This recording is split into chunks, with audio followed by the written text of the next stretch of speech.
स्कूलों में स्टाफ नहीं है, स्कूलों में लेक्चरर्स नहीं है, टीचर्स की प्रमोशन नहीं है।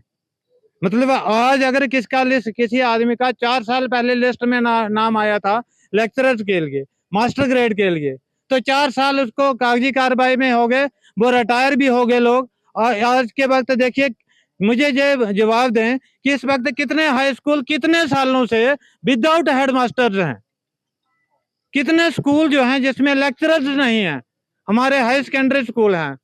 और वो बच्चे जो इस वक्त 12th कर रहे हैं या 10th कर रहे हैं, वहां पर अगर इंफ्रास्ट्रक्चर नहीं है, उनके लिए तो सारी जिंदगी बर्बाद हो गई ना।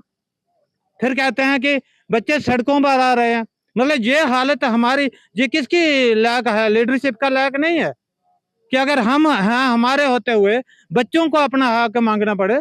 तो ये विकास की दर आप अच्छी तरह से समझ सकते हैं।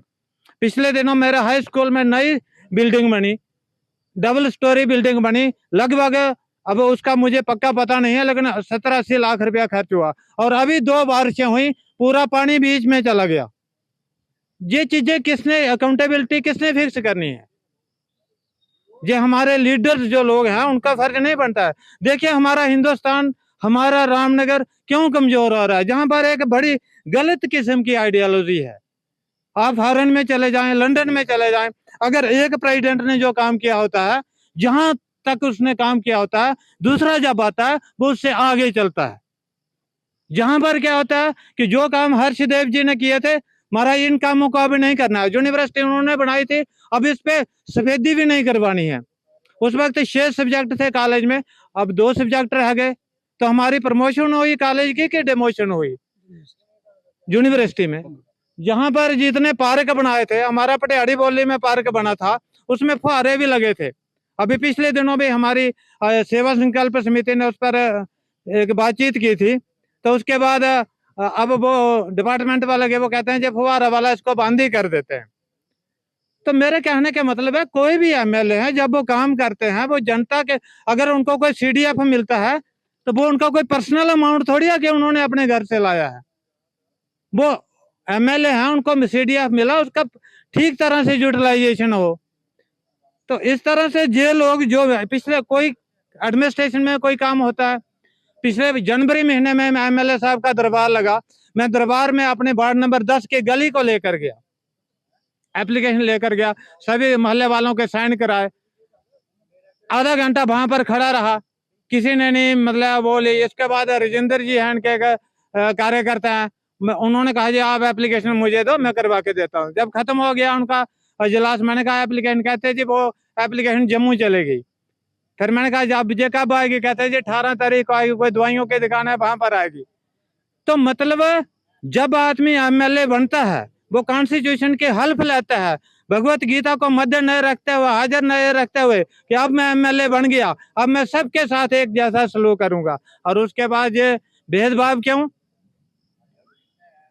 तो आप किसी भी सेक्टर में लीजिए, हम जो गांव के लोग हैं, जब तक हम जागेंगे नहीं, हमारा नौजवान जब तक जागेगा नहीं। 14 करोड़ की सड़क बनी पिछले दिनों, जम्मू के ठेकेदार थे एक, हमारा बाबा खड़सर रोड की, 2022-23 में वो कंप्लीट हो गई, और 2026 जा रहा है और सारे के सारे डंगे गिरने जा रहे हैं।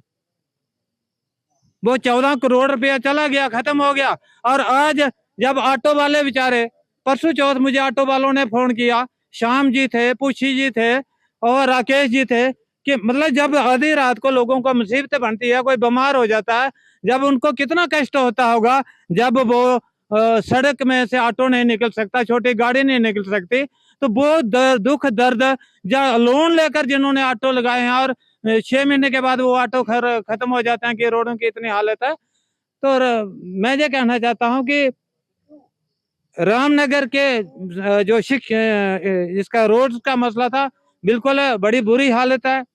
मैं तारीफ भी करता हूँ, अब इस वक्त के जो पीएमजीएसवाई डिपार्टमेंट में कुछ लोग हैं, वो कोशिश कर रहे हैं कि उनको खोला जाए रोड को, और कोशिश कर रहे हैं कि उनको आमदरफ्त के लिए खोला जाए। शिक्षा की बात है, कोई स्कूल, मैंने आपको पहले बता दिया, कोई स्कूल बता दें जिसमें स्टाफ पूरा है, सब्जेक्ट वाइज टीचर हैं, नहीं है। ऐसे प्रोग्राम बनाए गए हैं, 15-15 दिन, महीने के बाद 25 दिन स्कूल लगता है, 15 2-4 छुट्टियां हो रही जाती हैं। 15 दिन में इस तरह के प्रोग्राम है, कभी उनको नारे लगवा रहे हैं, कभी कोई अभियान चल रहा है, तो पढ़ना कब है?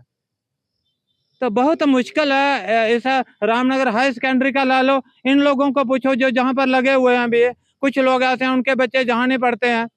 और अब बिल्डिंग की बारी आ गई तो बिल्डिंग अनसेफ हो गई। भाई हमारे घर में अगर आटा खत्म होता था, 2-4 किलो आटा खत्म होता था, हमारी गृहिणियां बोल देती थी आटा खत्म हो गया। अगर बिल्डिंग अनसेफ है तो जब मौसम ठीक था तब नहीं थी। अब वो बच्चे बर्बाद हो, उनके क्लासें कैसे हैंडल होगी? तो अल्टीमेटली मैं कुल मिलाकर कहूंगा कि पिछले दिन एमएलए साहब कह रहे थे कि हमारे साथ मिलकर काम कीजिए।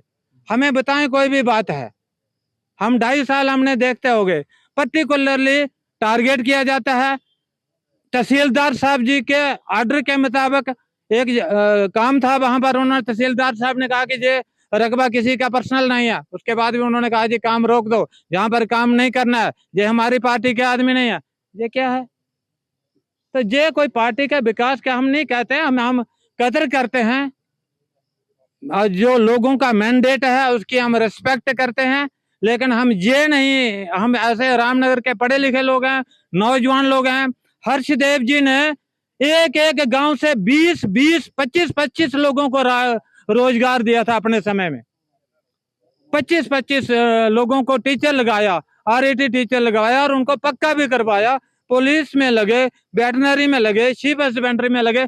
ये बताएं 2014 के बाद इसने एक गांव से कितने लोगों को लगाया? इन्होंने अपने लोगों को भी खज्जल किया, उनको कहा जी आपको बहुत बढ़िया नौकरी देंगे, आप हमारा काम करें, और बाद में वो बेचारे खज्जल हो गए। इस वक्त हमारे रामनगर से कम 50 लोग पीएचडी हैं, आप मानेंगे इस बात को? और जिनके लिए कोई जगह नहीं है। एक क्लास जो है कंट्रेक्चुअल जे नहीं लगा रहे हैं, मतलब लोगों को बर्बाद करना है। स्कूलों में अभी कंट्रेक्चुअल लेक्चरर लगते थे, नहीं लग रहे हैं। तो अल्टीमेटली मैं ये कहूंगा कि विकास आप अच्छी तरह से समझ सकते हैं। आप हमें पूछने के, हमें तो चलो आपने पूछा, आपके बहुत बहुत शुक्रिया अदा किया। हम हर्षदेव जी की इसलिए कदर करते हैं कि कोई आदमी एडमिनिस्ट्रेशन में वो ये नहीं कहता था कि ये काम नहीं होगा, आधी रात को भी काम होता था। आज के समय में वो देखने को नहीं मिल रहा है। आप रामनगर के सारे पार्कों को देख लीजिए, रामनगर बस अड्डे की हालत देखिए, सुबह इतना गंद पड़ा होता है जिसका कोई हिसाब नहीं है। जहां तक कि इस वक्त भंग, जितने भी जहां पर गवर्नमेंट इदारे हैं उनमें आप देखिए भंग चढ़ी हुई है इतनी इतनी, उसको काटने के लिए इनके पास पैसा नहीं है।